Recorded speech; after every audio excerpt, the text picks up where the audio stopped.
Well, anti-Semitism is on the rise. Do you want to know more about the truth about Israel? Stay with us.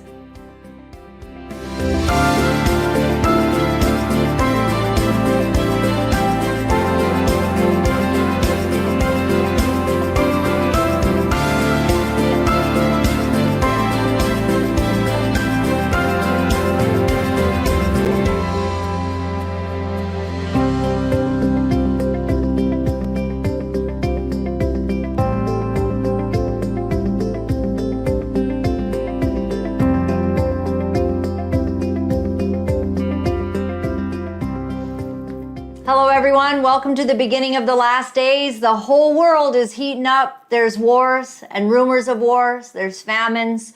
There's a lot of unrest, and Israel is under fire. And so all of these things biblically leads us to believe that we're facing some epic times of prophetic fulfillment. And it's a bit confusing because if you listen to the mainstream media or some sources, you don't know what to believe. And that's what I've heard from some of you out there, that you're very confused by it all because you hear certain facts here and there. And so it's very important where we get our information. And, we don't walk in the counsel of the ungodly. As much as possible, I like to bring people on that understand the Word of God and that can give us a biblical perspective. I like to also start my shows by reading from my dad's Bible, and I found some really beautiful stuff. This old leather-bound, wonderful treasure is so very important to me, and I went to Deuteronomy 6 today, and in Deuteronomy 6, verse 4, it says, my dad has, he's basically,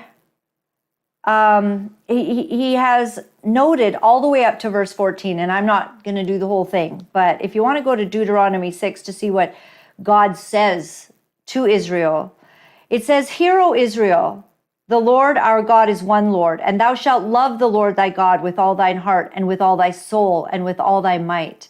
And these words which I command thee this day shall be in thine heart, and thou shalt teach them diligently unto thy children, and shall talk of them when you sit in your house, and when you walk by the way, and when you lie down, and when you rise up. And thou shalt bind them for a sign upon thine hand, for they shall be as frontlets between thine eyes. Not certain what that is, but it's a good thing, I believe.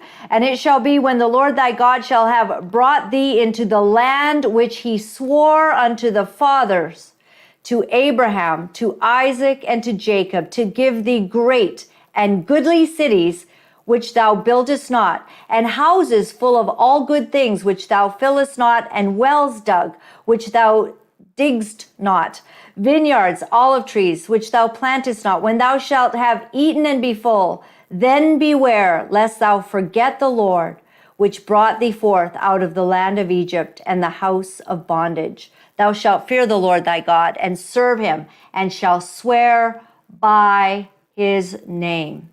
Amen. All right, I read almost all of it. It was so good, I couldn't stop. My dad taught me to love Israel. My father showed me the scriptures.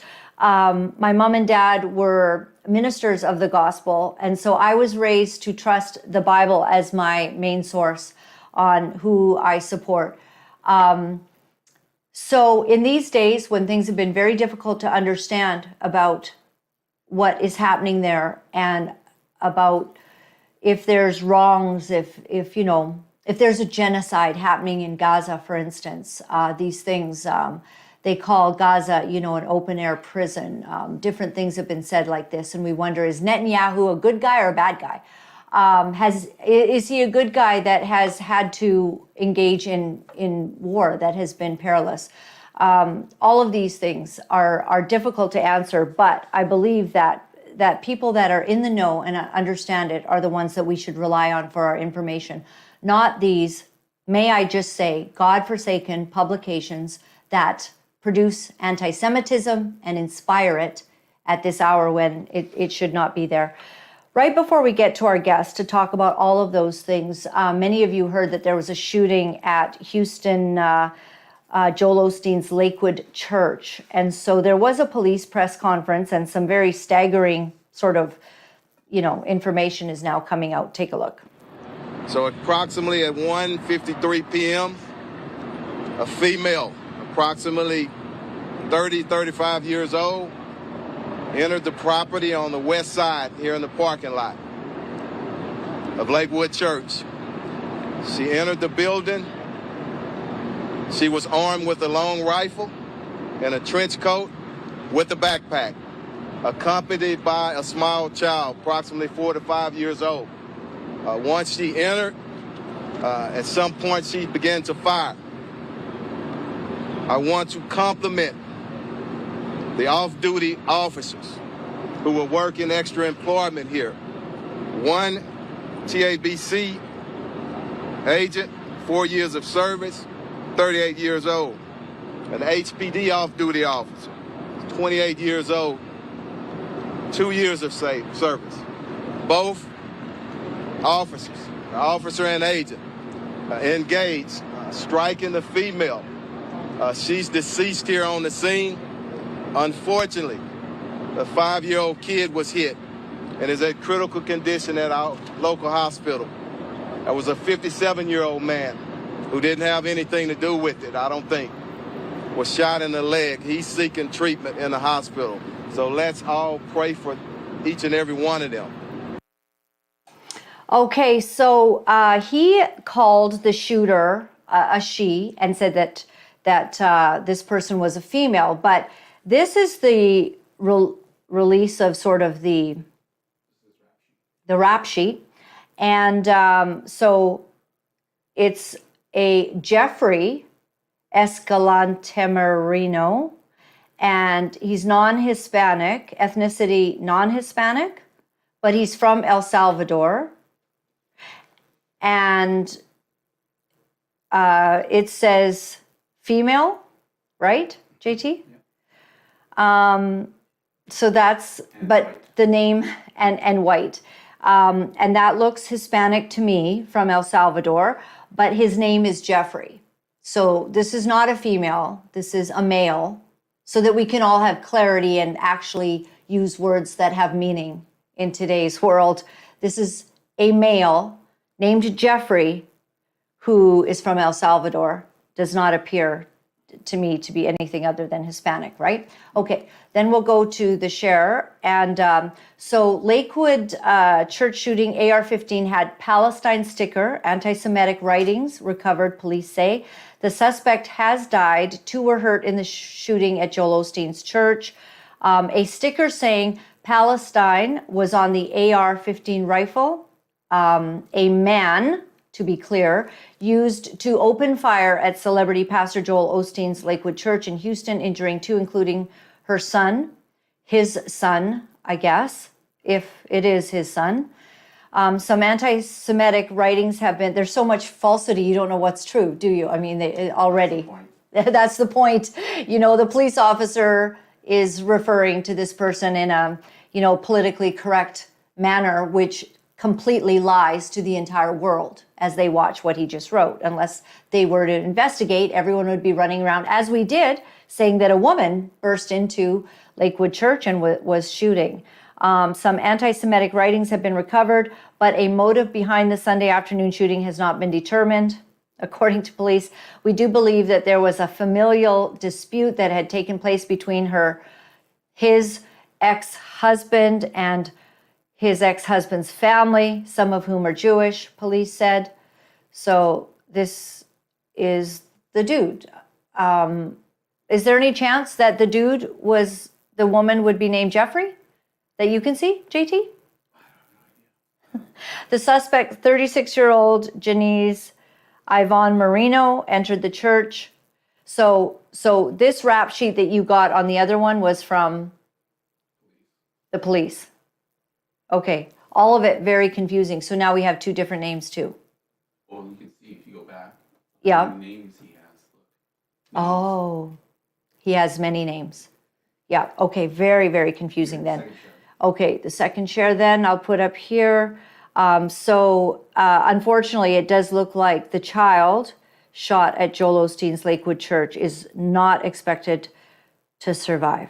And that is indeed a tragedy. What on earth was this child and this crazy person? Oh, very, very sad. All right.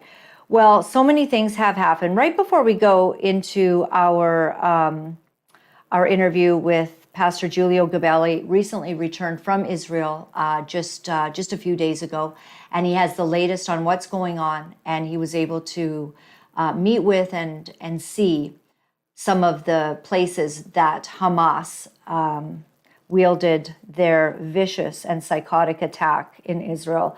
Let's just show that video. The IDF has rescued 2 Israeli hostages in Rafah. Good news. Special forces apparently landed on the roof of the building and then broke into the room, the space, the apartment where the 2 hostages were held. And we have to understand the difference between success, as so happily happened. The difference between success and failure is split seconds, because of course the forces have to arrive, break in, and do all that before the terrorists realize what is happening, before they have time first to react towards the incoming fighters, and also perhaps kill the hostages. But everything happened quickly. We have to understand the forces have to land in, locate the apartment, break in, usually with concrete doors, which are heavy concrete doors, which are obviously locked. No one is opening the door and welcoming them in. All that happened. They were able to break in, surprise the Hamas terrorists, kill them, and then also protect the hostages, because this quickly, in a matter of seconds, became a battle zone. And we heard the IDF spokesperson saying that those fighters protected with their own bodies, protected the two hostages, making sure that they walk out of there alive as quickly as possible, and make it safe to safe areas. Another question that was brought up here, Palestinian claims about the fact that many Palestinians were killed during the operation. What exactly were they expecting? What did they think would happen? That Israel would not go after the hostages and try to rescue them? That if there is such an operation, it would not end with many terrorists killed? What exactly did they expect? Is this the NATO Peace Corps? Obviously, a lot of Palestinians were killed.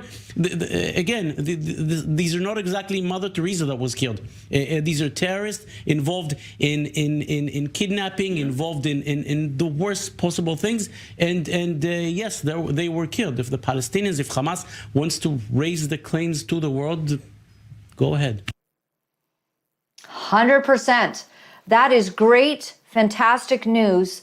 I had just heard, I think we all heard, that they believed that all hostages are probably dead, and instead they have rescued a couple of them. And this continues to be, they're complaining, oh, all these people were killed while we were rescuing hostages. What did you think would happen? Pastor Giulio Gabeli joins me now. He is with CCI, a network of Jews and Christians, and you've been with them for many years, Pastor Giulio. Thank you for joining us. I really appreciate that you're Jewish yourself, part Jewish. You've got that history, and you were just in Israel. And maybe you could tell us a little bit about, what you think about this rescuing of the hostages. It's absolutely wonderful. Yes, well, Laura-Lynn, it's so good to be with you again. I'm so delighted that obviously you are focusing and bringing truth or bringing light to so much confusion, misinformation that is existing out there. But, regarding the hostages, these 2 hostages, they were Argentinian Jews that had done Aliyah to Israel or had moved to Israel. And I think it's so significant, obviously, that these 2 hostages being Argentinian, that this breakthrough in the release of these 2 hostages actually took place a few days after the Argentinian president, Javier Milei, was actually in Israel, just expressing his solidarity with Israel, and he was praying at the Western Wall. And so I feel there's something so prophetic about what took place with the release, well, not the release, I should say the rescue of these 2 Argentinian born Jews that now lived in Israel. So there's something very prophetic about that. So I wanted to bring that to everyone's attention, that it just was a few days ago that the Argentinian president was there, declared very clearly that he stands in solidarity with Israel, and as well will be moving the Argentinian embassy from Tel Aviv to Jerusalem. But just some clarification regarding the hostages. Now, the Israelis, the Shin Bet, the secret intelligence has confirmed that at least 32 of the 136 remaining hostages in Israel are believed to be dead. 32 of them. That Okay, means 32, not all of them. not all of them. 32 are believed to be dead just because of the age, the need for medication. This is now 4 months into this time of being hostages, many of them in the tunnels, many of them in darkness, not treated well, not being able to eat well. So they've informed 32 of the hostages' families that they believe their loved ones are dead. But this was a breath of fresh air. It was like a burst of such joy, Yes. for Israel to be able to see two of the hostages being rescued. And by the way, they were in a home. They were being held by a family in a home, which again goes against the narrative necessarily that the Palestinians themselves don't agree with Hamas. No, many of the Palestinians, sadly, are working with Hamas and are the ones as well collaborating with the terrorists. But this was a massive victory, Laura-Lynn, a massive victory. And to see these two Argentinian Jews being released, and it was very emotional, obviously, for their families to welcome them I back can't home. even imagine. Yeah, one of them was 60 years old. One of them was 70 years old. Fernando and Luis from Argentina, originally, being released and joining their families. By the way, 3 of their family members were actually released back in November. So there were 5 of them from this family that were captured and taken as hostages. So this is a good day for Israel. It is a happy day for Israel. God is answering prayer in many, many ways. Amen. And Israel shows it really truly is an amazing military. They've done different things over the years. Back in 1976, because I was from Uganda, I remember we just really knew about the operation where they did a raid on Entebbe Airport and went in and secured every last one of those hostages that were taken at Entebbe Airport in Uganda. Entebbe Airport is somewhere that I had been numerous times as a child, and they even did, in the movie, they did such a great mock-up of the airport. It was as I remembered it. But under cover of night, I'm sure you'll remember as well, they went in and, and went down the runway, went in and rescued them. The only person killed was Netanyahu's brother, President Netanyahu's brother, I believe. Yeah. So they show a lot of prowess in being able to do these things. And is this the reunion, JT? Oh, yes. Isn't that beautiful? That was really something. It was very emotional, very moving for me because you see the Argentinian Jews, they're Sephardic, and that's where my family are from. We're Sephardic Jews. And so it's quite significant to hear them speak in Spanish and to hear them, of course, in Ladino, just very emotional at this reunion. It was really a very, very joyous occasion. I'm sure they all thought many times that their loved ones were dead, and I bet that the hostages themselves would have thought it was a real long shot. We're getting out of here alive. Yeah, correct. Of course, I'm sure after 4.5 months, just less than 4.5 months, you can see that the hope of many of the hostages was possibly waning because, what's going on? We're not seeing any movement. And yet to see these two hostages being rescued the way they were by the IDF is a burst of new hope to the entire nation again. Yeah. And of course, negotiations are still going on.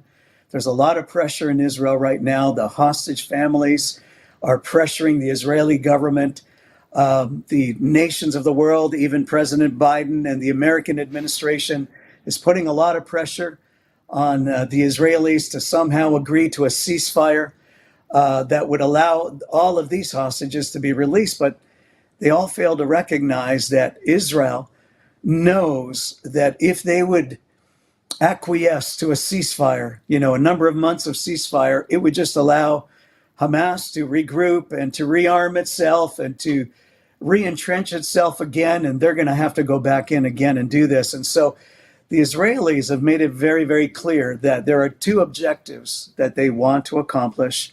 One of them is obviously the releasing of the hostages. And the second is to totally dismantle and destroy and remove Hamas from Gaza and to secure Gaza militarily for the future. So that is their stated goals. They're not going to back down. Prime Minister Netanyahu, just like you mentioning the death of his brother in Entebbe, that rescue back in 1977, the Prime Minister has made it very clear we're on the road to victory. It's not a number of years, but it is only a number of months. And we will secure the victory, a complete victory, and release all the hostages as soon as possible. So something else as well, Laura-Lynn, if I'll take this opportunity just to bring some clarity.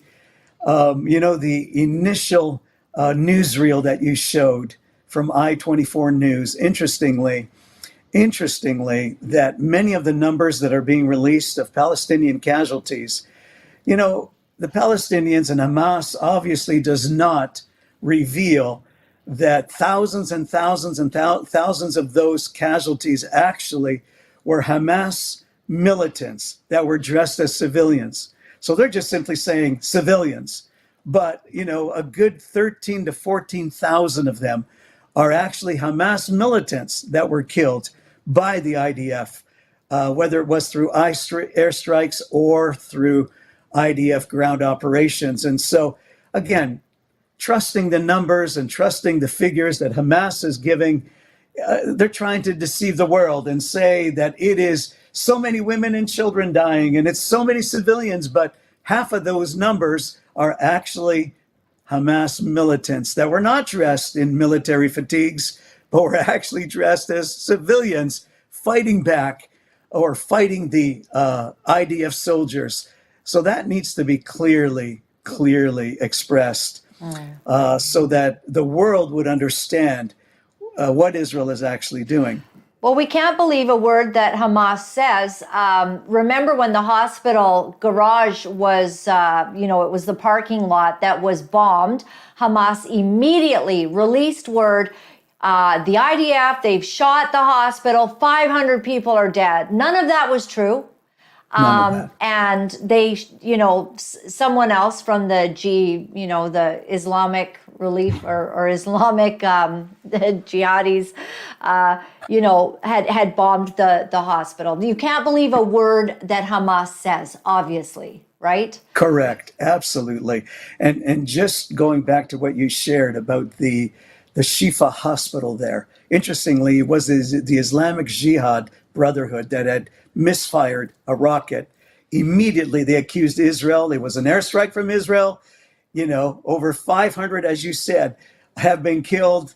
And in fact, the rocket did not even land in the hospital. The rocket actually landed in a parking lot, as you said, and only 50 casualties, not 500 casualties, were reported after it was all brought to light. But of course, the media picks it up, BBC News and other news sources. Israel just killed, 500 innocent civilian Palestinians in the Shifa hospital, which was not true at all. Wow. And so that, again, is the misinformation war, the propaganda war that Hamas is using, and they're using it, they're using, sadly, I hate to say it, but they're using that propaganda war, and in many respects, they're winning that war because so many news outlets in the world are just buying into what Hamas is actually releasing and saying instead of waiting for Israel to respond and then Israel to prove whether that's true or not. Well, you have made a pilgrimage to Israel since October 7th. And your son, and we had you both on, which was just an epic interview. And I urge everyone who hasn't seen it to go and hear the thoughts of Pastor Giulio's son being there when the October 7th, attack took place. Yeah. And but you then have gone there. Now, a lot of people probably steering a little bit clear of Israel. I'm thinking personally that it's probably very safe there at this time because everyone's being so careful. Yeah, absolutely, Laura-Lynn. You know, what you're referring to obviously is a solidarity mission of international leaders that were invited. It was a small group, a select group of international leaders invited by the Knesset and the Christian Embassy of Jerusalem. And so here I was, as a Jewish messianic pastor, as a bridge in the Christian world, having been invited as a national leader from Canada. Two of us were from Canada, and there were Africans, there were Europeans, Asians, South American leaders, and we're talking about national leaders that have great, great influence over thousands and thousands of whether it's churches or organizations and so on. And so I had the privilege to be part of this meeting, part of this delegation for 3 days. It was a whirlwind, as you can imagine. I arrived on a Sunday evening and left very late on a Wednesday evening, very early Thursday morning. But responding to your statement about not too many people being there, of course, it was, interestingly, I was the only one with a foreign passport in the passport control when I arrived at Ben Gurion Airport. And I thought that was quite interesting because the plane was full of just Jews and Israelis coming back with Israeli passports. But I was the only one with a foreign passport, a Canadian passport arriving. And it was Front crazy of the line. To see that. You went to Crazy front of the to see line. Yes, of course, because every time I've gone to Israel, I mean, those lines are full of visitors coming to Israel. And then, of course, I had the opportunity to be walking in the old city for a few hours before our meeting started and to see how empty it is. And it's only Jews that were there, not visitors or foreign visitors or tourists from around the world. And yet it was so quiet. And yet it's so amazing in Jerusalem, to see the security that is so high and to see, obviously, there's a sense of calm and a sense of just life returning. In some ways, it looks normal. Yes. Because the average Israeli, I mean, this is a war that's going on. And the war obviously is in Gaza at this point. It was in the south and it's in the north, with Hezbollah, of course. But again, Israel is one of the top security nations of the world. And especially now, after October the 7th, Yes. Wow, there's nothing to fear. Yes. Nothing to fear at all. I have in two Israel. questions. One is, I remember going to Israel and they had all of these shops and you could go into the Palestinian quarter or whatever they call that. It's interesting. People should know that Palestinians and the Jews live in peace right in Israel. That's the only place they can live in peace. I've heard many times that Jews would not feel safe going to Gaza, but there can be peace amongst them right in the midst of the Jerusalem and Israel area. So I was wondering if they've all shut the shops down that would normally be for tourists to, get, a memento. No, well, that's a good question. I mean, as I was walking through the old city, I was actually walking through what they call the Christian quarter, because the old city is divided into 4 quarters. There's the Christian quarter, there's the Muslim quarter, the Armenian quarter, and then, of course, the Jewish quarter. But as I was walking through the Jaffa Gate entrance and then walking through the Christian quarter, which are all Arabs, the majority are all Arab shopkeepers, they all seem to be open, but very few people. And very few people. And of course, they're seeing me. I mean, they didn't know that I was a foreigner, right? They probably thought me to be just an Israeli. So they weren't pestering me. Would you come on in? And, is there anything that you'd like to buy? But again, they're all open. Just as a reminder to your viewers that there are 2 million Arabs that live in Israel.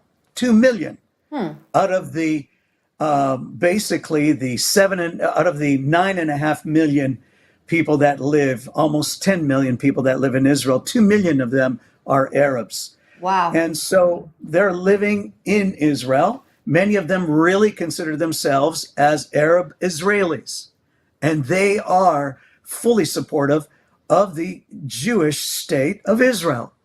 Many are very strong, adamant Muslims, and some of them are, very clearly, speaking for wanting a two-state solution to take place. But the sad commentary is that there have been incidents within Israel of militant Arabs that have maybe taken the cause, quote unquote, the cause of Hamas, and some of these Palestinians that they've obviously committed some incidents against Jews within Jerusalem or other areas of Israel. But that's very rare in comparison to the majority of Arabs that live in Israel that are very, very pro-Israel. Wow. And that's a sign of that this is a peaceful nation where, many are living together. I wanted to get to something that you said to me because you talked about the actual day of this horrific attack by Hamas on Israel.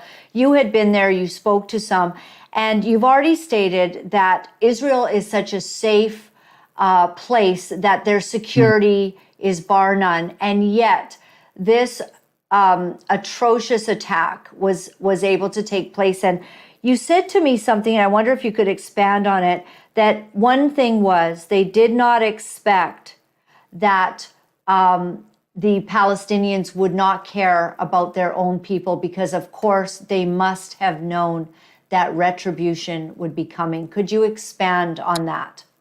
Absolutely, Laura-Lynn. One of the meetings that one day was specifically dedicated to meeting with senior cabinet ministers. We were supposed to meet with President Herzog, and sadly, again, that meeting had to be rescheduled because President Herzog, finding himself at Davos during the Davos gathering, had made some strong statements about the International Court of Justice and South Africa, taking Israel to court and accusing Israel of genocidal actions in Gaza. And so he'd made some strong statements at Davos. And while he was there, the absurdity of it all, Swiss lawyers began to accuse President Herzog and basically accuse him of hate speech. And so here they were wanting to indict him. And so on the Tuesday morning that we were to meet with President Herzog in a private meeting, President Herzog had to fly out to Switzerland and again answer some questions specifically to these lawyers. And so was seeking to reschedule with us for the Thursday, but we were all leaving on Thursday, so it didn't happen. But one of the meetings that we had was with the foreign minister, Israel Katz, who is, by the way, in the news quite a bit. He's one of the main spokespersons right now. He's the foreign minister of Israel. And so in a private meeting, Mr. Katz clearly spoke to us and opened his heart and said, when October the 7th took place, we were shocked. Number one, because not only were the female soldiers that were monitoring kind of sounding the alarm a little bit. And the senior officers that were being informed were basically saying, well, look, don't worry about it. Hamas, they're doing all of this, but, what are they going to do? They never expected, they never thought it possible that the Hamas terrorists would actually seek to invade Israel and do what they did, because they knew, Hamas knew that the IDF would have to respond, and the IDF would do a ground invasion, not only the airstrikes, because in the past there have been airstrikes, but that was not necessarily what Hamas or what the Israelis were thinking of. He said very clearly, it was a misjudgment on our part, thinking that they would care about their own people because they would know the impact of Israel and a ground invasion into Israel and the casualties that would be created by this kind of a war, because Israel would have to retaliate. Just like in that newsreel that you showed, there would definitely be civilian casualties, even though Israel would seek to minimize the casualties. But he said, we never thought that they had no regard, no love for their own people. They could not care less about their own people. And so they never thought this would have been possible, that Hamas would even attempt something like this, knowing the military power of Israel to respond and then move into a ground invasion. And so it's so clear that Hamas hates their own people. They couldn't care less about their own people. Their people are being used as human shields. Interestingly, you mentioned October the 7th. And so 50 years ago, another war that took place was the Yom Kippur War, actually almost 50 years to the day, which began on October the 5th, 50 years ago. And Golda Meir, who was the only female prime minister of Israel, and especially at that time, Golda Meir made a statement that I thought was so important that I want to share with everyone, because it became so clear to me that this is really the heart of our Jewish people and the heart of Israelis. But Golda Meir made a statement, and she said this. She said, we can forgive the Arabs for killing our children. We cannot forgive them for forcing us to kill their children. That is so revealing, because in response to what Hamas would do, or what the terrorist organizations would do, there are going to be civilians that are going to die in the response. But that's not the heart of Israel. That's not the heart of the IDF, the Israel Defense Forces. And so the foreign minister he was just shaking his head, actually broken. He was very, very emotional when he said that. We never thought that they would even do this at the expense of their own people, but they just don't care for their people. So I hope that answers anyone that thinks that Israel would just allow this to happen. And well, they've said that, haven't they? These anti-Semitic people believe that this is like a false flag. They allowed it to happen so that they could go in and take Gaza, which they've already given, away, but, that this is all just a big ploy, and they stood down. Netanyahu knew, and he stood down. And I've heard, Amir Sarfati's explanation of what happened, how the IDF were really flying blind, is his explanation, because they shot out the cameras, they shot the guards people up front. They had been slowly moving closer to the fence, which made everyone uncomfortable, but it was kind of usual in a way that they were getting closer. So on the day when it actually happened, they just were not prepared and did not believe that this could really happen, because like you say, Israel would attack in such a brutal manner that a lot of casualties would be sustained. And so why would they do that if they love their people, which clearly they do not? They do not love their people. Yeah. And by the way, obviously, when those cameras were being shot and so on, it was clear that they were noticing movements, but that was normal. They had seen that before many times. And obviously it was a misjudgment. It was an error in judgment that cost 1,200 innocent Jewish lives. And so I could see, and you could hear the pain in the voice of these senior cabinet ministers that were sharing of this misjudgment, and how the senior officials basically said, yeah, don't worry about it, it's going to be fine, thinking nothing would take place. But the pain is there. And at the end of this war, there will be investigations and a reckoning. There will be, sadly, some heads that will be on the chopping block, having to take responsibility for this error in judgment. But in the meantime, Israel is won right now because they have to deal with this threat. The majority of Israelis want the IDF to completely take the Hamas terrorists out, secure the border once and for all, and actually take control militarily of Gaza and not allow, once again, this organization, Hamas, to take power or to have power in Gaza.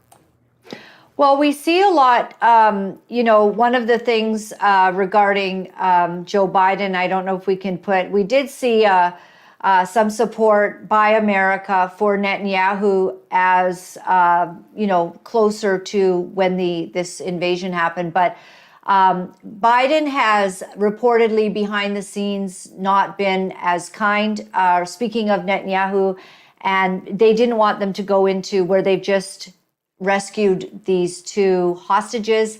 Biden was like, no, don't go in there, which they did anyways, and they accomplished good things. But Netanyahu, he's got a lot of pressure, I imagine. And I wonder can you see this tab here, JT? I wonder with what we're seeing with the world now slowly turning against Israel, which of course is actually sort of prophetic because the Battle of Armageddon, eventually no one's with them. I don't know if we're leading into that quite yet, but because the world still basically does support Israel's right to defend their nation. But Netanyahu is definitely taking a lot of heat. And I wonder, over the years, as you've watched him, you would probably be far more of an expert than any of us on Netanyahu. And I wonder if you could tell us, what do you think of him?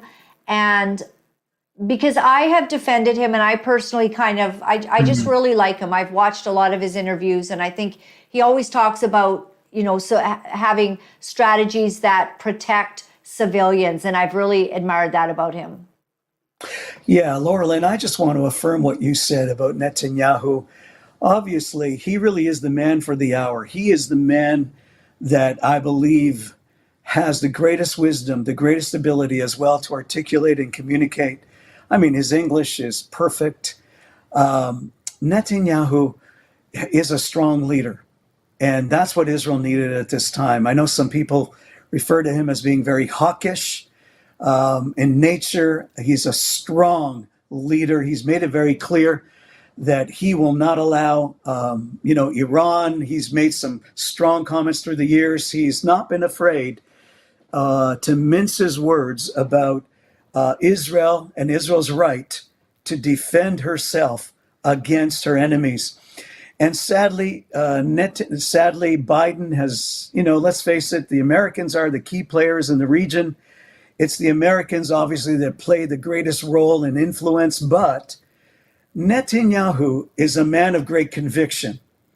And it's very clear that they're not going to capitulate to American pressure. They realize that the survival of the state of Israel does not depend upon America. It depends upon Israel. And one of the things that I so appreciate about Netanyahu is that he does read the scriptures. Very often in his addresses to the nation and to the nations of the world, he will often quote the scriptures. He's also a strong friend of the Christian community around the world, and he stands in support of Christians around the world. One of the things as well that he's spoken out very clearly on is the fact that there are Christians that are being persecuted, that are being targeted in the Middle East, not just Jews. And so it's Jews and Christians that love the God of Avram, Isaac, and Yaakov, the God of Abraham, Isaac, and Jacob, the God of Israel, that understand the role and the place of Israel and this battle that Israel is now waging against, the likes of Hamas and Hezbollah, of course, the Houthis, this ring of fire around Israel that is being fully supported by the Iranian regime. So he is a man of great conviction, a man of great principle. He is not backing down. He will not allow the Americans to somehow sideswipe, the very goals of Israel. He's going to defend his people first. He's going to stand strong and do what needs to be done to make sure that Israel is safe. Now, something else as well that is important that I think the viewers need to understand. Israel continually is being accused of being genocidal, and Israel being accused of being aggressive against the Palestinians, and yet this is so false. The narrative is so false. For years, over 500,000 civilians have been killed in Syria, right to the north of Israel, killed by Assad, killed by the terrorist organizations that are supportive there of Assad, who is a dictator. Over 500,000 civilians have been killed, but no one has ever brought that to the attention of the world. No one seems to care about, 500,000 civilians being killed by the terrorists there. But, here they are targeting Israel and targeting the prime minister, Netanyahu, as being genocidal. And yet, it's so far from the truth. But having said that, of course, I think Netanyahu realizes that his tenure as the prime minister may come to an end at the end of this war. I mean, there is a lot of disappointment in the Israeli public because obviously someone has to be blamed, and it's going to go right to the top. It's going to be Netanyahu as the prime minister and the government. Once all of this comes to an end, and investigations will be fully engaged, and those held responsible for this, sadly, this massive judgment in error by Israel, that took place on October the 7th. So I hope that kind of helps a little bit. It helps a lot. And I appreciate you mentioning about all of these deaths that have taken place, in all kinds of places. I was just listening to the Ukraine. I was watching Tucker Carlson's, we watched it together on my show here. We had a 5-hour show, and we watched 2.5 hours of Tucker Carlson interviewing President Putin, and talking about the carnage. There's already, they've killed over 400,000 Ukrainians. And you have the United States of America and parts of Canada just like, go, go, go. Our government, is pretty, dead on helping the Ukraine. But the Ukraine is losing, is the word on the street. And we keep pouring a lot of money into it. And it's over 400,000 people killed in the Ukraine. And yet they want to blame Israel for having to have this, carnage of losses from a lot of people who actually have an ideology that says that they could be martyrs and have some sort of secured place in eternity if they do die a martyr's death, so they don't get out of the way. And, that's something that the mainstream media doesn't really talk about either, but they're sort of for it in a way. They don't get out of the way that they should. So I appreciate you mentioning that. And I'm sorry, I'm going to cough, so you talk. Well, no, just to add to what you were saying, when you consider that when it comes to Jews and to Israel or Zionism, there's such an inequity out there. There is such an inequity. In other words, the focus and the attention is on Israel. continually. It's almost as if there is a lobby within the UN that is seeking to discredit, to destroy, to completely present Israel and our Jewish people in such a negative light. And again, most people don't realize is that it's a spiritual issue that is at stake here. There's a hatred. There is a hatred for our Jewish people and for Israel because of Yeshua, because of Jesus. I think people don't realize the spiritual aspect of anti-Semitism, and the new anti-Semitism is anti-Zionism or anti-Israel. And sadly, so many Westerners, and I'm not talking about Muslims, I'm talking about Westerners. You see them, for example, on university campuses, or you see them in the cities, coming out by the thousands, chanting, basically get rid of Israel and chanting from the river to the sea, Palestine will be free. And that statement is calling for the genocide of every Jewish person. They don't even understand that. They don't understand. They think that they are joining a just cause. But what they're actually doing is supporting a terrorist organization. And they've just sadly bought into a narrative that is so skewed, that is so wrong, accusing Israel and accusing our Jewish people of genocide. And again, here you see the inequity. You see the anti-Semitism. You see the hatred, which is spiritual in nature. It's not political. It's spiritual in nature.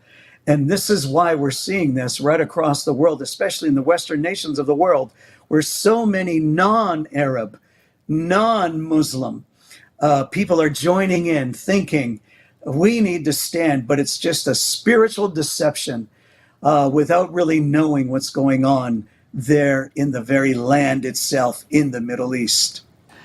Wow. Yes. And you were saying that now anti-Semitism, there's some numbers out about, which has been shocking to me, as I'm sure it's to you. So let's all understand this. Israel gets gets brutally attacked by psychopaths in such an inexplicable way, so hideous, so brutal that we've almost never seen anything like what happened October 7th. And yet the world has decided to get more anti-Semitic. Yes. Laura-Lynn, it's so sad for me to see the stats that have come out recently. Just recently, it was reported by an anti-Semitic watchdog in the world that there has been worldwide since October the 7th. And it's so ironic when you think about it. I mean, the barbarism, the terrorism, the horror that personally I saw, which I know you're going to be showing some things, and we'll talk about that I personally witnessed myself firsthand. To see the horror and then to accuse Israel and accuse the Israelis or accuse our Jewish people around the world and use this for justification for anti-Semitism. Do you know that worldwide, since October the 7th, there has been a 235% increase worldwide, okay? Worldwide, 235% increase in anti-Semitic incidents around the world. That's just the world. When you take into consideration per capita, the populations, and the different nations of the world. But they shared the stats for four nations, just to give us a picture and an idea of the increase of anti-Semitic incidents. Listen to this, and I'll leave Canada to the end, okay?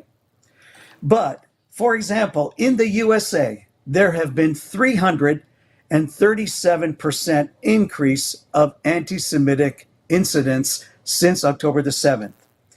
In Germany, there have been 320% increase in anti-Semitic incidents since October the 7th. In France, which is the number one increase, in France, we see 1,000% increase of anti-Semitic incidents since October the 7th. Now get ready for this. Canada, since October the 7th, in Canada alone, there has been 800 5% increase of anti-Semitic incidences. And this is coming from this watchdog in Israel that monitors all of this around the world. So Canada is second to France in the highest increase of anti-Semitic incidences. This is very alarming. This is very, very alarming to our Jewish community here in Canada. And for those of us that live in BC, and you live in BC, I live in BC, we're all aware of what just took place with our MLA, Selena Robinson. Selena Robinson is from a Jewish background, and she is the MLA. Now, for me, in Coquitlam, Mayardville, she is our MLA. And just recently, she was forced basically to resign by Premier Eby. Why? Because in a certain context, she had made a statement for the B'nai B'rith organization, Jewish organization. She had made a statement, and of course, she was not wise in the statement that she made when she said that prior to the coming of our Jewish people into Israel, it was a crappy land. She used that word, crappy land. And really, if you think about it, it was not an Islamophobic or, it was not, a violation or it was not an indicator of Islamophobia. She wasn't Right. talking about Islam. She wasn't talking about the Muslims. She was just simply making a statement. She made that statement. And because of that statement, a number of imams here in the Lower Mainland, really took this to task and called for her resignation and basically pressured Premier Eby. And, she then said, look, she apologized and she said, of course, I was not wise in saying that, but that was not a statement of Islamophobia. But she was accused of being Islamophobic in making that kind of statement. And of course, the pressure mounting, the premier basically forces her to resign. Now, our Jewish community here in the Lower Mainland is very upset over all of this because so many statements have been made by politicians that were anti-Semitic. And when they apologized, our Jewish community basically forgave them and said, we understand sometimes things can be said out of context or not said in wisdom. But to demand the resignation of Selena Robinson, that's an incredible minister, an incredible MLA, just because she was Jewish, and then to see the capitulation of our premier forcing her basically to resign from her cabinet post. Why? Because she was Jewish. Our Jewish community is very upset in the Lower Mainland because here again we see the inequity of anti-Semitism and the impact of anti-Semitism against our Jewish community in Canada. And this is recent. This is just a few days ago, right here in the Lower Mainland. And that again is a reflection of what's happening in Canada. Wow. Yeah, it really is shocking because it's never the same. It's never equal justice, the way that they treat people. It's always, you're seeing this across the United States now. You're seeing this in the way that Canada treats prisoners or people that, they don't like. Hate speech could be that you speak, that you don't believe in transgenderism. But, if you want to mock Christianity or put them down, all of this kind of stuff is acceptable hatred. And so it's very unfair. And so I'm very sad that that this happened, and it's not right. I guess the only thing I don't know how they force you to resign. You have to be able to just literally stand like a wall against it, because all kinds of people in the States, that one lady, they think she should resign because she's she's sleeping with the guy. He had an affair with her. This lady in the States, she's going after Trump. And Right. You can just bring the two of us in now, JT. But she's going after Trump. She sleeps with a guy. She then takes money and pays him an exorbitant amount to do, contract work that she's got the goods. She's got the money there to give. People want her to resign, and she just says, "No, I'm not." And it's like we just move on. It's horrific. Nothing's fair. Well, this is the inequity of it all, because I Yeah. know Selena Robinson. I've talked to her a number of times, And I know that, she is, of course, she's very active in our Jewish community, but she, I think, was forced, to be honest with you. She was forced, and she basically, asked forgiveness if this was considered Islamophobic in any way. But, she even said, look, for the sake of peace and for the sake of not, trying to make amends, I'll even take some classes on Islamophobia. Like, I mean, for goodness sake, she's going the extra mile. And still, no, she's got to No, go. she's But got to what is go. sad, They do that. what is sad is that the premier capitulated. He should have been defending his, a senior cabinet minister. He should have been able to just simply say, no, you know what? She's apologized. It was not a wise statement. Of course, she wants to make amends with the community here, the Muslim community, or those that were taking offense to this. But no, he basically forced her behind the scenes. And again, I can assure you, our Jewish community sees this as a real betrayal. They Good. said it to me very clearly. It's a betrayal on the part of the premier.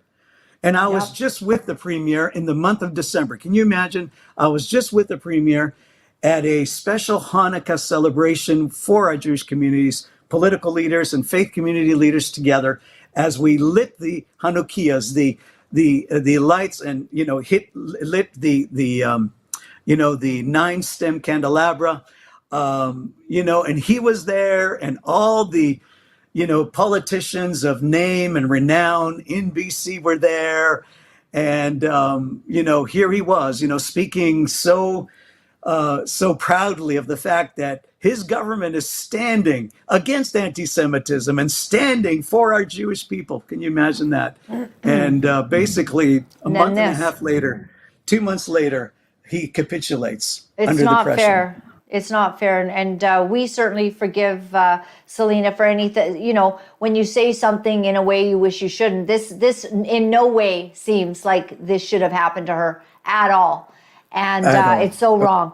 And now, when you went to Israel, could you share with us about going to the kibbutzes? You love Israel. You've gone there so many times, you probably can barely count them all.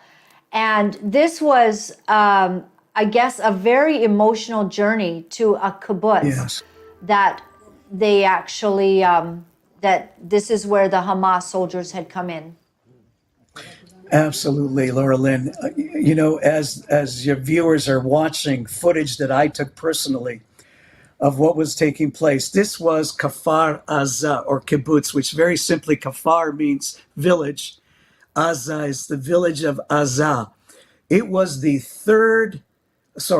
second hardest hit kibbutz, or community, or village in Israel by the Hamas terrorists. On October the 7th, over 150 Hamas terrorists actually entered into the village of Aza.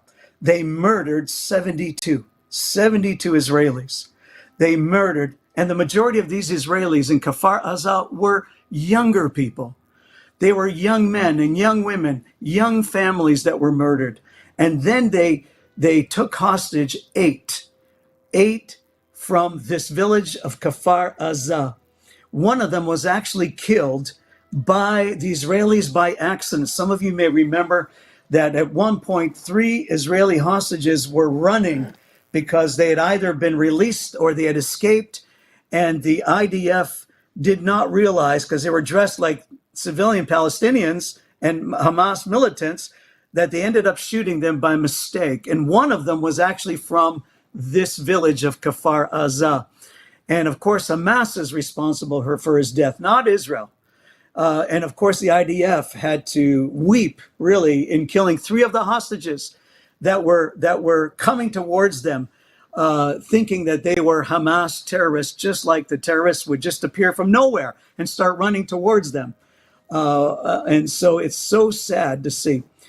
But Laura-Lynn, these images that everybody is seeing. Now, for me, not only as a Jewish Messianic pastor, Christian leader with our evangelical community, as well as our Jewish community, it was so heartbreaking because I mean, I was constantly in tears to see the absolute horror, to hear what they actually did. It was inhumane what the Hamas terrorists did to these innocent civilians. Innocent civilians. They were non-combatants. They were not soldiers. They just simply came in to kill. They simply came in to kill in a horrific way. And the reason why we know what they did is because they themselves took videos of what they were doing to these Jewish men and women, young men and women, and children. They burned children alive. You can see in some of the homes, you can see where they forced them out because of fire. They were, some of these families were in their safe houses. Or let me just say, sorry, in their safe rooms. And so to try to force them out, they would, set them on fire, set these homes on fire to try to force them out and then murder them cruelly and barbarically. It is horrendous. The posters that you see are those that lived in this house. And so it'll say in Hebrew or even in English, they were brutally murdered in this home. And it's just horrendous. This is just a little part of Kfar Aza, the village of Aza, or the community of Aza.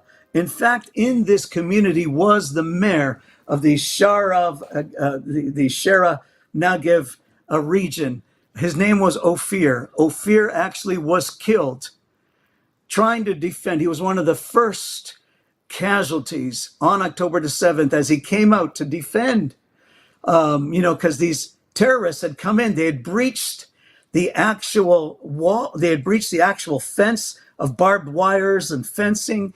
And they had come in, as I mentioned, 150 of them. And then sadly, which I think many viewers don't realize, after 150 Hamas terrorists had broken through and started killing, literally hundreds and hundreds of Palestinian quote unquote civilians came through into this village and started looting and started raping and then, doing what they were doing and then just go back into Gaza because it's right there on the border. So it's so heartbreaking. I was in tears continually because I was connecting with the pain. I was connecting with the pain. In this kibbutz alone, Laura-Lynn, I shared this story. I could share so many stories of what happened to these members, these men and women. But in this kibbutz alone, just to somehow communicate to your viewers how horrible this was and why Israel says no more. They will not allow this to happen again. But there was a young couple in one of these homes, and this young couple had a baby. So what the terrorists did in this one home, they raped this young mother in front of her husband. And then they cut the head off of the husband. They then killed the young mother. They cut her head off too, or actually just slit her throat. But they cut the head off of the father. And while this after took place, they took the baby and they placed the baby in a microwave and turned it on. Can you imagine that? No. A baby in a microwave. That's the Nazis didn't even do that in 1938 and 39. In the Holocaust camps, they didn't even do that. And here the world, or many in the world, think that it's justified indirectly. Israel has no choice. And Israel says this will not happen again because they keep vowing. Hamas vows that they will repeat this again. Mm-hmm. And there are others that were actually in the West, or what the world refers to as the West Bank. 3 terrorists were actually killed by the Shin Bet, the Israeli intelligence that came right into a hospital and found them and took them out. They were planning from the West Bank, which is from the whole Ramallah, Bethlehem area, to go into Jerusalem and repeat what Hamas did in the south. You see, the world doesn't know this, or many fail to realize that Israel is determined. They'll say never again. They will never allow this to happen again. And that is why they're determined, despite the opposition that is arising from around the world, they're going to take Hamas out. And if necessary, they will then deal with Hezbollah in the north. And regardless of the cost of soldiers and rockets, they cannot allow this. This is for the safety and the survival of our nation and of Israel. And they're not going to allow this to happen again. So please forgive me, Laura-Lynn, for being emotional. I'm trying my best to keep my candor and trying my best to not, weep before the camera. But it was horrible. It was horrible. It's one thing to watch it on the news, to watch the newsreels, or to hear the newscasters give their perspective. It's another thing to see it in person and to see the destruction and to hear the stories of what actually took place in many of the homes and the barbarism and the evil that was committed by these Hamas terrorists that were then glorifying what they were doing by sending these clips, video clips, to their families and then putting it on TikTok. And you know what is also interesting? Many of these, because they all knew where they were going. They all knew where they were going. By the way, these 150 terrorists that came to Kfar Aza, do you know that many of them were actually the workers that were being allowed to come and work in that community? And they were actually taking notes where the houses were, where all the guns were kept, where all the security cameras were. It was some of the very same people that were being loved on and welcomed into Israel to work and have a better life and better salaries, to live like the Israelis. These people that live near the border, they're considered peaceniks, which means that they really believed in working with the Gazans and allowing them to live. In fact, the mayor, Ophir, he was a visionary for Israel. He was already establishing a vision that would employ another 10,000 Gazans that would actually allow them to prosper as well. And he was the first one that was killed in this village where he was responsible for a number of communities in that whole area. And yet he was the first one that gave his life. The very same people that he was trying to help were the very same people that killed him. This is why, obviously, the Israeli people now are saying, no more. We will not allow this anymore. Even to allow, workers from Gaza, or to allow workers from, the Palestinian workers in. There's a great concern and fear now that all of this will lead to even more violence within Israel. So the world has to understand this.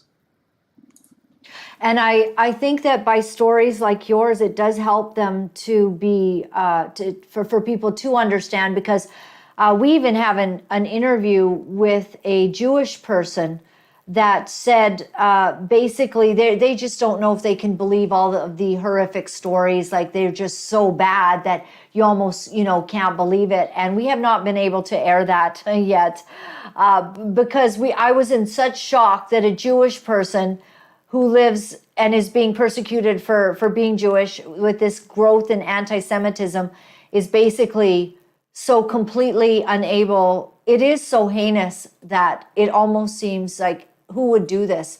But these really happened, and the video is there. And these Hamas people, much of what was garnered from what they did was from their own videos, like you said, posted on TikTok. It's just Exactly.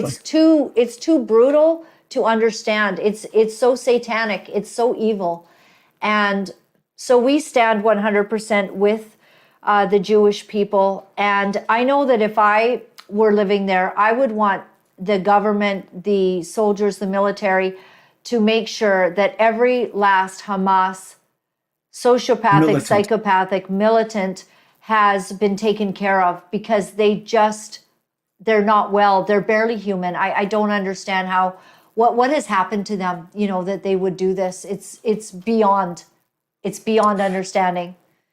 You know, Laura-Lynn, one of the things that I am conducting across the nation because of my role as the national director for the CCI network of Jews and Christians is a time of prayer for the nation of Israel, but also for the innocent, quote unquote, innocent Palestinians, which sadly there's not that many of them, but there are those that are innocent, that are not complicit. But, you know, one of the things that we have been clearly praying for is that somehow some of these Hamas terrorists and those that collaborated with them would come into a place of repentance, that they would truly see what took place, and that they would truly repent for what actually happened, and to cry out in mercy, because obviously Israel, the Bible says very clearly, is the apple of God's eye. And one of the things that we can see very clearly is that there are some supernatural things that are taking place. God is obviously with Israel. Apart from Israel's ability and technology and military prowess and all that Israel does, but there have been some supernatural stories of how there has been supernatural intervention where IDF soldiers were saved, or things happened that were supernatural that actually was clearly seen by the Israeli soldiers. Wow, this is different. You know, the casualties of the Israeli soldiers, the early estimates there are that the casualties would have been at least 10 times more than what has been actually taking place. And that it would be years, that this kind of a war would take years. But seeing the hand of God vindicating the blood.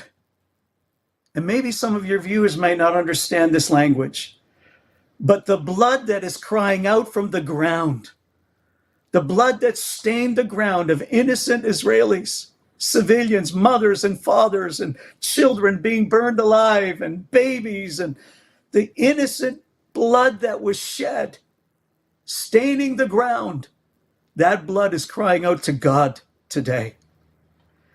And maybe some might not understand the spiritual significance of all of this, but God heard the cry of the blood, the innocent blood of Abel that was spilled in the book of Genesis. And it says, the ground, the blood of Abel is crying out to me. And I can assure your viewers, the blood of these innocent victims are crying out to God in Israel today. And may the Lord have mercy not only on our Jewish people, but also on the Palestinians, the innocent civilian Palestinians that sadly have become victims as well, but not to the fault of Israel, but it's Hamas. It's their fault that they don't care for the very lives of their children, the very lives of their women, the very lives of the innocent. They just don't care. They're using them as human shields. And they perpetrated what they did on October the 7th with full knowledge that Israel would be forced to respond. And they didn't care. You know what I said earlier, Laura-Lynn, and I'll repeat it again. You know, Golda Meir said those words, we can forgive the Arabs. We can forgive them for killing our own children, but we cannot forgive them for forcing us to kill their children by responding back, whether it's airstrikes or the army in war. War is horrible, and there are always casualties in war. But let's remember that it was Hamas who invaded Israel. It was Hamas who killed 1,200 innocent Israelis and took 246 hostages back to Gaza to use them as bargaining chips. And many of them have already died in hostages or being hostages in Gaza in the darkness of those tunnels. Already many of them are dead. So let's remember that. And let's ask God to spare, even as we've been praying, Jews and Christians together, praying for God to spare and to minimize the casualties of Palestinian children, especially, or women that are not complicit, that do not support. And there are some. We know that. There are some. Excellent words. Thank you, Pastor Giulio, for your impassioned and very expert opinion on what is going on in Israel, what has happened, the years you've invested there, your relationship with Israel, and having just recently been there to visit this kibbutz and to bring back the true stories of what has happened. Thank you. This is all very important to the understanding of Canadians. And thank you for your work with CCI, and may God bless the organization, and may God show the truth to Canadians, Americans, and the world regarding Israel and the Jews. Thank you. Thank you, Laura-Lynn, for this program. Thank you for speaking truth in this web of such deception. And sadly, this Jewish person obviously is not from Israel, right? This one that you're talking about as well, that there is a small group of what we would refer to as, they're actually anti-Zionist Jews, and very often they're either very left-wing or they're very ultra orthodox that believe that the state of Israel should only be established when the Messiah comes. I'm not even sure who this person is, but it's not surprising that there are some that would actually buy into that rhetoric and actually, state what they are stating without even being in Israel themselves and seeing it for themselves. Yeah. And Dr. Rachel actually, Earhart, she was on with us, Ehrenfeld. And she was saying, those ones, they're the Democrats, she would say. So I don't know, that might be part of it. They just don't have the right end of the stick on so many issues of the world. Thank you, Pastor Giulio, for your amazing word, your amazing testimony, and your life that matters so much and teaches all of us so much. Thank you for everything. You're so welcome, Laura-Lynn, and we love and appreciate what you are doing. God bless you in every way. God bless you. Take care. Thank you. It's been quite the journey, and I appreciate that Pastor Giulio's been my friend for a long time, but it's been quite the journey for this show and our work here to keep presenting the truth, and to be attacked on my emails, and to have people very angry, even stating that I'm betraying the freedom movement by defending the Jews. I am not understanding. And you know what? I believe that it is a lack of knowledge and a lack of information that causes people to do this. Do I believe that there are some Jews in the world who do not do good things? Yes. I believe there are some Canadians in the world that do not do good things. But as for the land of Israel, the history is clear. The way that the land being in the hands of the Jewish people at this hour, it is legal, it's binding, it's historical, it's godly, it's biblical. I stand with the Jews, and I will never, ever, ever support terrorists. And I cannot fathom those who will say one thing in support of people that kill others in such a heinous way. And this has been a stain on humanity since it took place. One last video before we go, maybe two. In culturally diverse Spain, a North African migrant assaults women on a subway platform. This is sort of what's going on. Maybe I can just talk over it, JT, do you think? This is basically a video that's gone viral. This young, crazy man, you can see what he's doing. Maybe you can even make it full screen, unless, do you lose my voice if you do that? Or, oh, Lord, he is just hitting people. It appears to be women. And he's just running through the subway, smashing women. And these kinds of things are getting more and more visible. So he is a North African migrant that is there. So hopefully, obviously they know who he is. I hope someone's got him. That's what I hope. Finally, Tucker Carlson gives his first interview after his Putin interview, which was epic. And I thought, it was a long explanation that Putin had regarding some of the history, but it was very interesting. And so this is what Tucker had to say. Why now? Well, I've been trying for 3 years to do this interview. The U.S. government prevented me from doing it by spying on my text messages and leaking them to the New York Times. And that spooked the Russian government into canceling the interview. So I've been trying to do this, but my country's intel services were working against me illegally, and that enraged me because I'm an American citizen. I'm 54, I pay my taxes, I obey the law. And there was no expectation in the America that I grew up in that my government and its intel services, NSA and CIA, which were always outwardly focused on our foreign enemies, would be turned inward against American citizens. And I'm shocked by that, and I'm infuriated by that.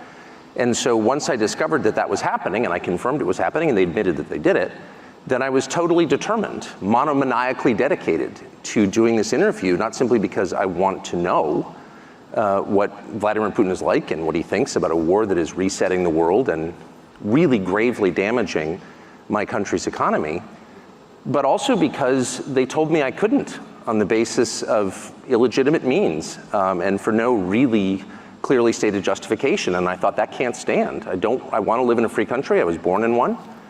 And I'm going to do whatever small thing I can do to maintain, the society that I love. Well, we love you, Tucker Carlson, and very, very grateful that he has had the courage to finally follow through. I did not know that he was trying to interview Putin for all of these years. And, frankly, if he'd been able to do it earlier, it probably would have been better, because I think he shows, one of the most surprising things to me is basically him saying that Zelensky has ordered that there's to be no negotiations. Oh, why shouldn't Zelensky have any desire to negotiate? He can just keep getting huge payouts so his wife can go shopping, so he can live the high life, right? Huge amounts, billions of dollars being sent from all the countries in the world to help him. And basically they're losing. And now American blood is being asked for. I mean, potentially this is where this goes, is that Americans will have to fight this ridiculous war. It just makes me sick, honestly, makes me sick. So done with all of that. And our website is Laura-Lynn.tv. Thank you very much. If you're able to help us, if you like this kind of truth broadcasting, if you appreciate that it's here and you see the work that we do and you understand the value of it, even if you could do $20 a month and become a monthly partner with us, that would mean the world to us. It really would. $20 a month with a whole bunch of people doing $20 a month, it helps us to pay the bills and to get this done. We want to expand. We want to grow. We feel like after 3 years of doing this, that perhaps it's time to go to a next level to get the word out more. We want to have initiatives that are helpful to Canada. We want to save more lives. We believe more trouble is coming, not less trouble, more trouble. But I also want to stress, and I'll close with this, that I am having the time of my life. And if there is an apocalypse, I am going to enjoy myself. And I'll tell you why in a moment. But if you are able to go to the website, Laura-Lynn.tv, and help us, that would be wonderful. A one-time gift is great, small or large. It helps us so much. We appreciate it from the bottom of our hearts. It makes all the world of difference. And if you'd like to do e-transfer, if that's a way that you can do it, Laura-Lynn Live at protonmail.com, Laura-Lynn Live at protonmail.com, or Laura-Lynn Live at Gmail also works for e-transfers. And we have snail mail. And I had some letters that I kind of wanted to read. You guys, you're so good. And I appreciate the encouragement because it means a lot. Once in a while when I'm having a bad day or something goes wrong, or, someone's yelling at me about something, I get one of your letters and it just changes everything. I get one of your nice little notes, doesn't have to be long, just encouraging me not to give up, encouraging me not to quit, because sometimes the battle is fierce. I am not quitting or going anywhere because this is way too much fun. I like kicking the devil in the teeth every day in the name of the Lord, and the Lord rebuke you, Satan, not me. I do not engage. I do not want to fight the devil on my own because, he is smarter than me, but he's not smarter than God. And me plus God, we're a force to be reckoned with. You plus God, that's a force to be reckoned with. If any of you are wondering what to do with any excess cash that you might have or how to do investments, we totally recommend gold and silver. Sun City Silver, Steve Merrill, we've had him on the show. I just watched another interview. We're trying to get this guy to come on the show, and he was basically describing money and the state that our countries, North America, has gotten itself into with overextending, borrowing money on the heads of our children. And, basically every single person, in North America, or I don't know if he meant America, but all of the, every person, the debt allocation would be over $200,000, to that head that needs to be paid. And it's excessive. It's too much. They've got inflation. It's all a big mess. But if you've got some cash, you don't want to watch this implosion of the economy without having something in your hands that is probably going to skyrocket upwards, and that will be gold and silver. So Steve Merrill, sovereignize at protonmail.com. Thank you very much. I want to leave you with a little bit of the word. I was listening overnight on my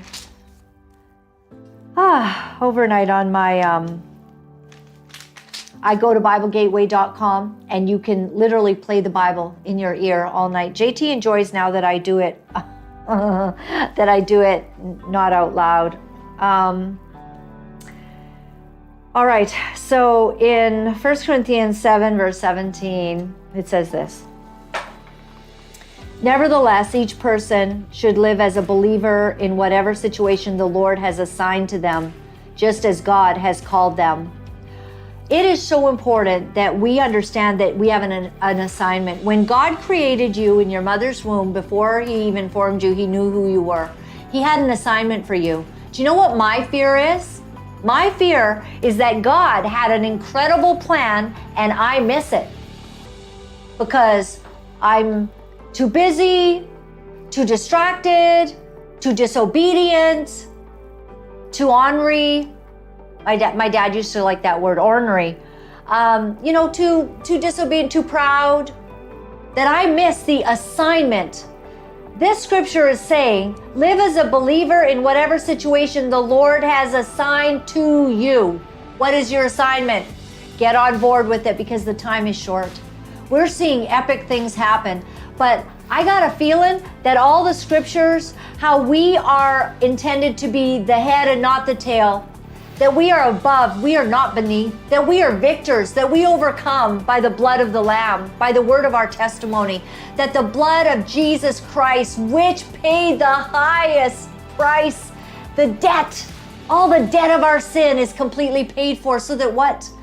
So that we can live victoriously, so that we can live in the assignment that he has called us to live in. I wanted to know, I said to God recently, what is my next assignment? Am I living the assignment? Is there anything more to my assignment that God wants me to do? What is your assignment?